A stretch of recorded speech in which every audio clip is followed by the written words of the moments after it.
Welcome friends, this is Manohar Joshi, Faculty, Department of English, Walchand College of Arts and Science, Solapur, Maharashtra.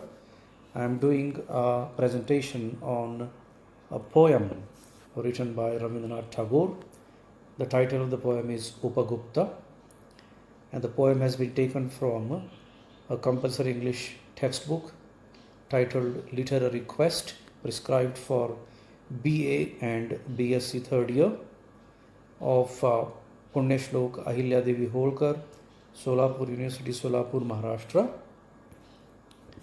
Let's have a brief introduction to the poet, that is Rabindranath Tagore. Tagore was born in the year 1861 in West Bengal. He was a multifaceted personality. We know Tagore had different dimensions to his personality. He was a poet, a dramatist, a story writer, an educationist, and a novelist. To top it all, he was a man who loved India a lot. He was a true patriot. Tagore primarily wrote in Bengali, which happened to be his mother tongue. He translated a lot of his works into English, which is often called self-translation. He was awarded the Nobel Prize in the year 1913, and we know that to date, he is the only Indian writer to have been decorated with Nobel Prize for Literature. Tagore passed away in the year 1941, 6 years before India attained independence. Let's have a look at the text of the poem titled Upagupta. Upagupta, the disciple of Buddha, lay asleep in the dust by the city wall of Mathura. Lamps were all out, doors were all shut, and stars were all hidden by the murky sky of August. Whose feet were those tinkling with anklets, touching his breast of a sudden?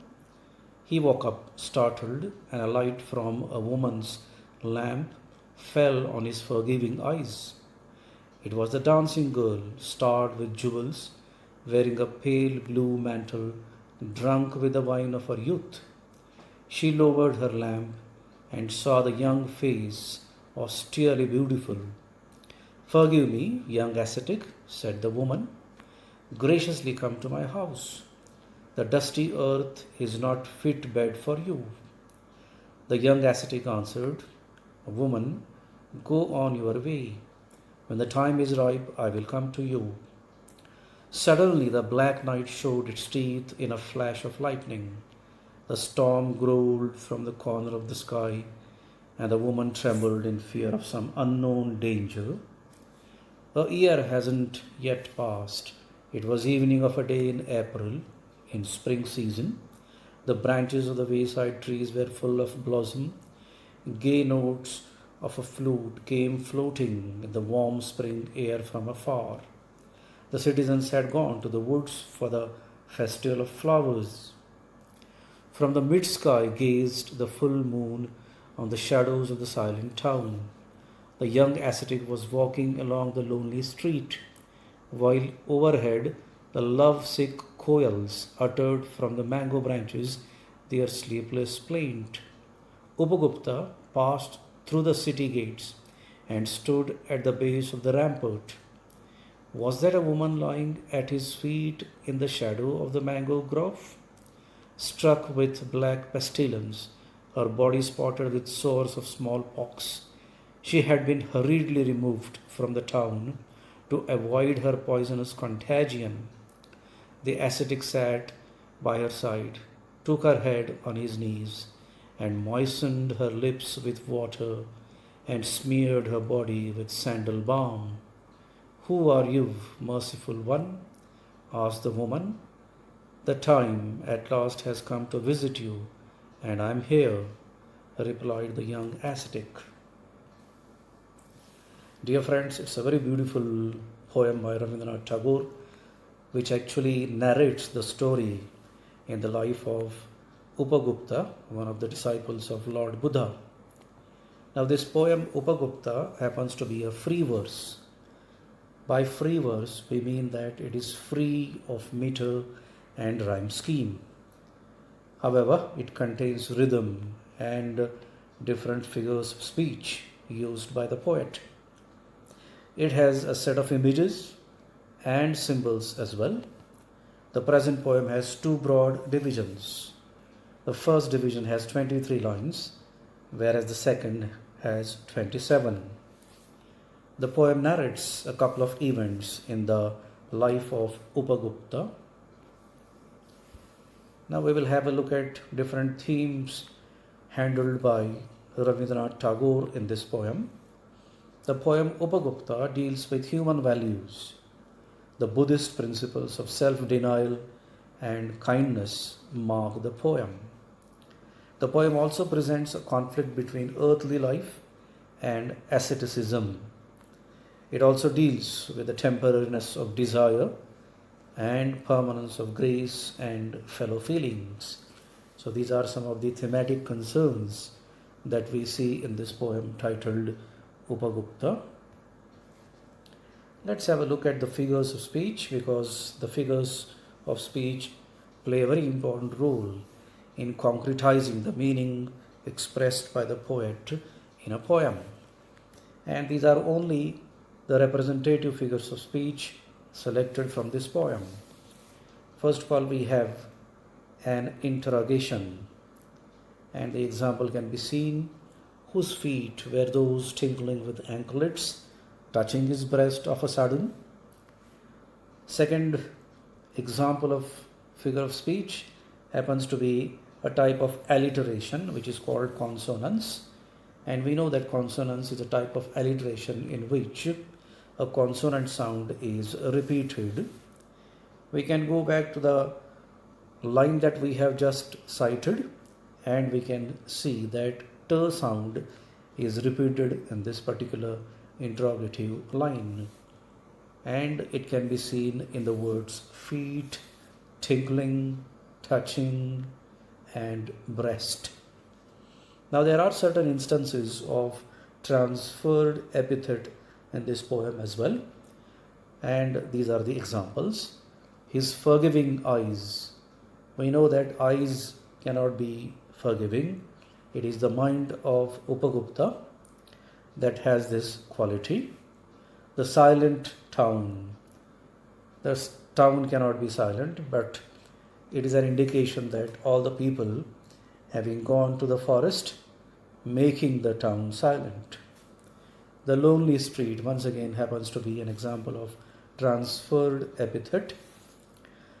Another example of the figure of speech used in this poem is exaggeration. It is also called hyperbole, and you can see the dancing girl starred with jewels is an example of exaggeration. Now, sometimes in a narrative poem, we see two different types of narrations. One is called indirect narration, and the other one is called direct narration. And we have certain examples of direct narration in this poem. And one example is cited here. "Forgive me, young ascetic," said the woman. Some more figures of speech for you. You can see personification used more than once by Rabindranath Tagore in this poem. And we can see certain examples as follows. The black night showed its teeth. The storm growled. From the mid-sky gazed the full moon. These are the examples of personification which consists in attributing human characteristic features to something that is not human. Another possibility of a figure of speech in this poem is redundance, and you can see certain examples as follows. The first example is black night. Night is always black, so the intensity of the meaning of night is increased with the help of an adjective black. Black pestilence. Pestilence is a disease, and we know in the course of the poem how the dancing girl suffered from a disease, and that's the reason why she was almost excommunicated by the people in Mathura. Another example is poisonous, contagion. Contagion is always poisonous, but the word is used deliberately to intensify the meaning of the word contagion. So these were the figures of speech that Rabindranath Tagore has employed in this particular poem. Now we can have a look at the imagery used by Rabindranath Tagore. We know that an image is a word or a group of words that creates different types of sensations. It may make an appeal to your visual perception, tactile perception, olfactory perception, gustatory perception, and auditory perception for that matter. You can see a list of some of the select images have been put on this particular slide. The murky sky shows how the sky was dark, and it makes an appeal to our visual perception. Tinkling with anklets, it makes an appeal to the auditory perception. A pale blue mantle once again indicates color. A flash of lightning shows brilliance. The storm growled makes an appeal to your ears. Gay notes of a flute once again is an auditory image used by the poet here. Warm spring air, that makes an appeal to your tactile perception. The silent town once again makes an appeal to your auditory perception. There is actually no sound when we use the word silent, but sometimes silence is also heard. The lovesick koals, once again, this is an image used by the poet which indicates quality. And the last one is black pestilence, indicating the intensity of the disease that the dancing girl suffered from. Dear friends, this poem also has a set of symbols employed by Rabindranath Tagore, and the images used by the poet and the symbols employed by the poet concretize the meaning in a poem in a very wonderful and effective manner altogether. Now these are the representative symbols that I have culled from this poem. The first symbol is of course that of Lord Buddha, who we know established Buddhism. He was a prophet, and Lord Buddha represents different qualities, different human values like peace, truth, kindness, self-denial. It's followed by young ascetic. We know that Upagupta happened to be one of the disciples of Lord Buddha, and he followed his spiritual mentor as a follower of Lord Buddha. And you can see how young ascetic in this poem represents different principles laid down by Lord Buddha. Dancing girl once again is a symbol that is used by the poet, which stands for earthly life of desires and pleasures. August is once again a symbol employed by the poet, and August, as far as Indian situation is concerned, happens to be a month in the rainy season, and which may stand for the time of temptation. Anklets is also a symbol, and it stands for the sounds of seduction. Black night is once again a symbol used by the poet that represents peril, that is danger, and pestilence, that is the contagious disease that the dancing girl suffered from. April once again is a symbol used by the poet that stands for regeneration. Black pestilence indicates permanence of decay. So these are the symbols that a reader may look at in order to find out the meaning in this particular poem called Upagupta. Friends, after having seen the themes, the figures of speech, the imagery, and the symbols employed by Rabindranath Tagore in this poem, now we will have a look at the meaning of the poem. As I have already told you The present poem has two divisions.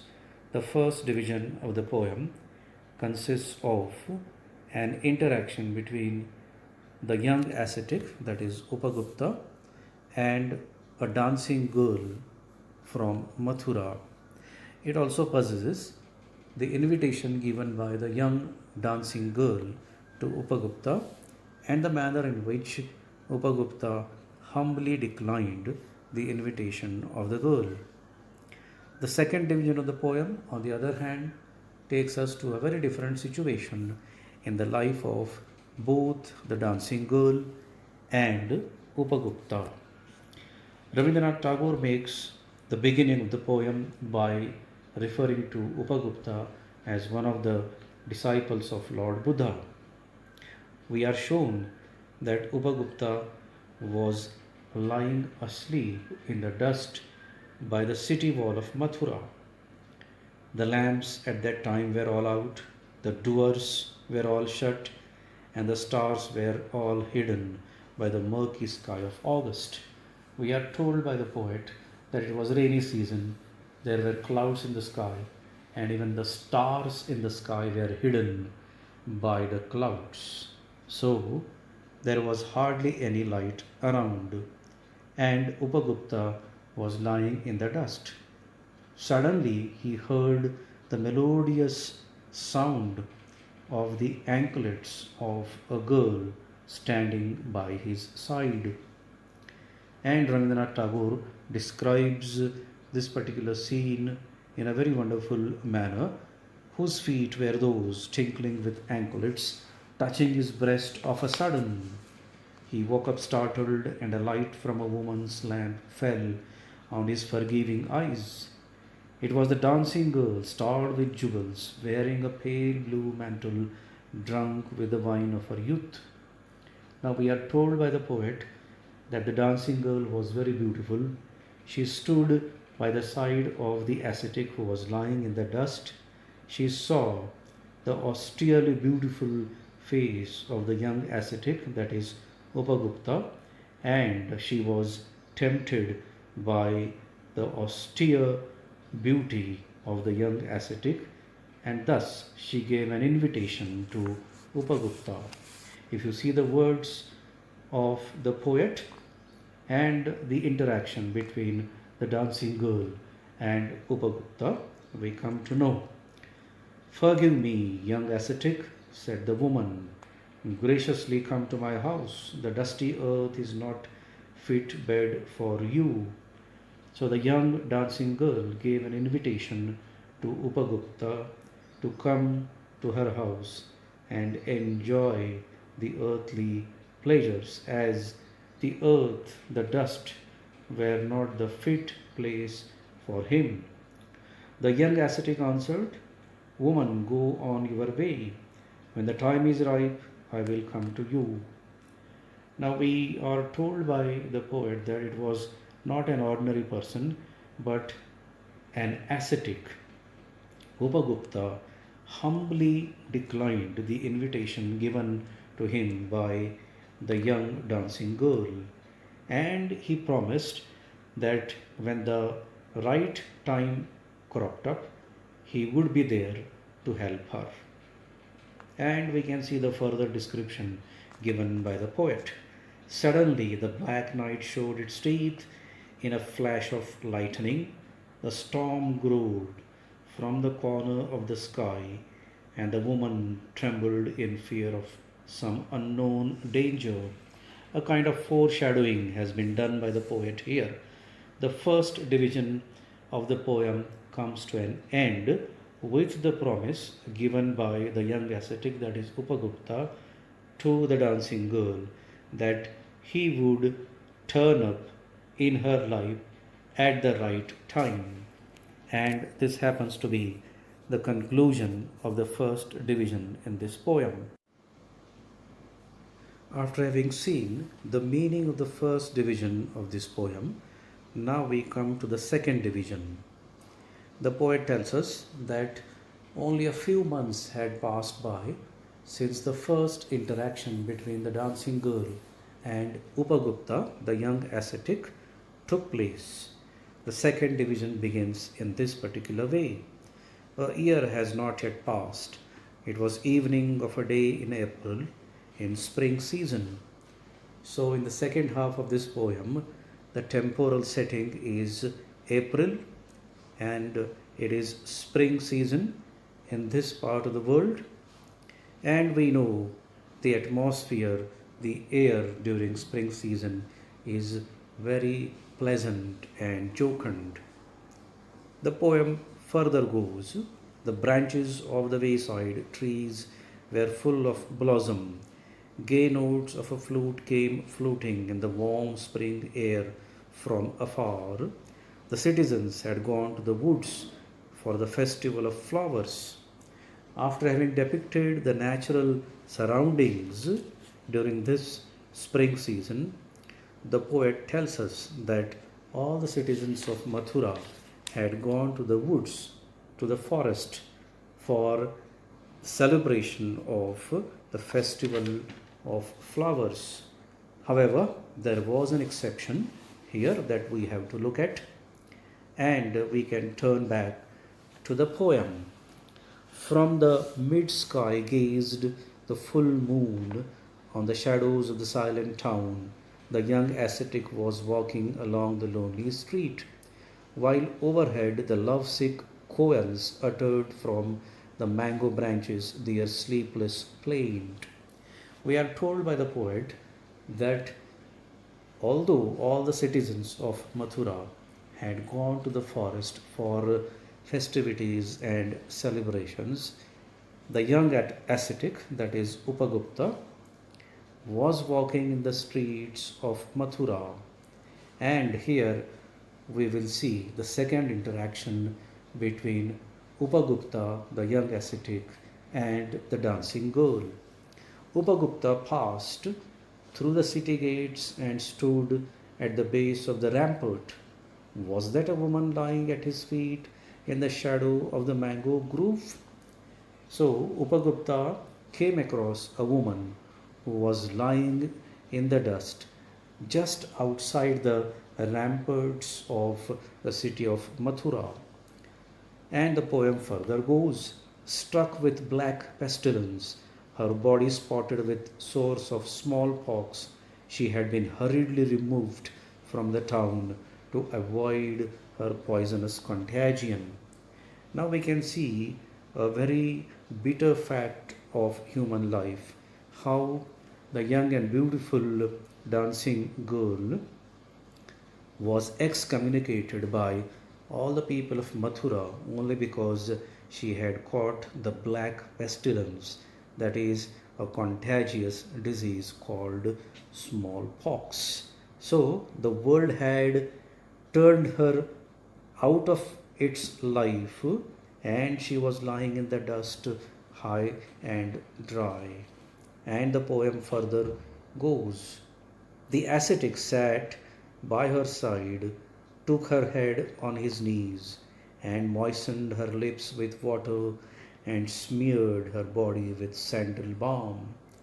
Now we can see the importance of the promise that was made by Upagupta to the dancing girl who had given him the temptation of earthly pleasure, and how the promise was kept up by Upagupta. So Upagupta turned up in the life of the dancing girl when she needed the help and succor of her brothers and sisters. And the poem further goes, there is a piece of dialogue at the end of the poem between Upagupta and the dancing girl.